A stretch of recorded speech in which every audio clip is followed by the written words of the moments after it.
सकता है। Okay, meanwhile आप एक स्टॉक लेकर आइए, ग्लेनमार्क फार्मा। आई थिंक इस महीने का शायद सबसे स्ट्रॉन्ग स्टॉक यही रहा है, ग्लेनमार्क फार्मा। और ये देखिए इसमें मोमेंटम इस समय डे हाई पर ये स्टॉक 1657, ये डे हाई गए तो ऑल टाइम हाई है इसका। इसके मूव्स देखिए, एक महीने में 17%, एक 7 दिन में करीब करीब 11% और 3 महीने में करीब करीब 60% के मूव्स यहाँ पर इस समय इस स्टॉक ने दिखाए हैं। तो क्लियरली मोमेंटम यहाँ पर बहुत स्ट्रांग है ग्लेनमार्क में। गाबा सर, ग्लेनमार्क का ये तो रुक ही नहीं रहा है स्टॉक। बिल्कुल, ये स्ट्रेस्ड है लेकिन अप मूव ऑन है। 1655 पर ट्रेड कर रहा है। आज ब्रेकआउट भी मिला है और रेजिस्टेंस भी नहीं है। आज का लो सिर्फ स्टॉप लगा चलिए और लेट इट राइड। आज का लो है 1640 के आसपास। अब 1655 है तो नियर टर्म टारगेट 17 होगा, लेकिन वहां रुकने वाला नहीं है। जो सेटअप है उसके साथ लगता है हायर जोन आते दिनों में देख सकते हैं। यहाँ पर सेलिंग नहीं है ग्लेनमार्क। एक कंटिन्यूस बाइट मोड पर इनफैक्ट ग्लेनमार्क फार्मा आता हुआ, आई थिंक पोस्ट नंबर्स अनुज इसमें एक एब्सोल्युटली नई जान आई है। पोस्ट नंबर्स पहले गिरा ये, सबको बाहर किया, जो पोजीशन लेके आते हैं उनको 3% उस दिन गिरा था।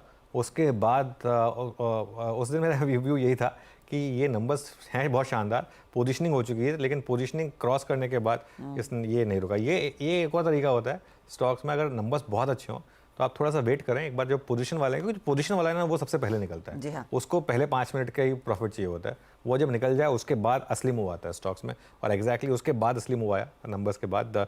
शानदार मोमेंटम है इसमें। और एक और चीज़ है ना, फार्मा चल रहा है, फार्मा में इस समय अच्छे मूव्स हैं, अच्छे मोमेंटम है।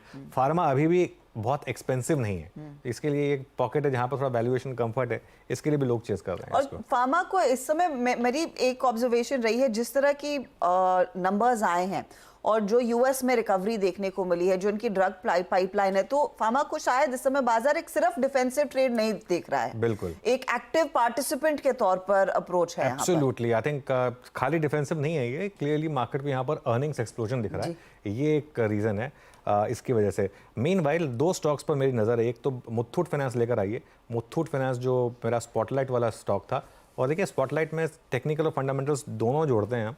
और गोल्ड प्राइसेस में जिस तरीके का मूव आया था, ये स्पॉटलाइट वाला शेयर था, सुबह सुबह पिक हुआ था। अगर आपने इसको लिया होगा तो अच्छा पैसा बना होगा, 2% ऊपर है। और एक बार लेकर आइए आप कैनफिन होम्स, क्योंकि मैं बात कर रहा था कि बाकी के हाउसिंग फाइनेंस स्टॉक्स पर नजर रखिए। कैनफिन होम्स में एक वो मूव आना शुरू हुआ है। अब देखते हैं ये डे हाई क्रॉस करता है या नहीं करता है। मानस, एक बार जरा चार्ट देखिए मुथूट और कैनफिन दोनों का, अगर कोई भी स्टॉक पसंद आ रहा है आपको तो। देखिए, मुथूट में तो एक क्लियर कट ब्रेकआउट है। स्टॉक ने 1910 का एक बहुत ही अहम रेजिस्टेंस ब्रीच किया है। मेरे ख्याल से यहाँ पर तो अभी भी आप करंट लेवल्स पे खरीदारी कर सकते हैं।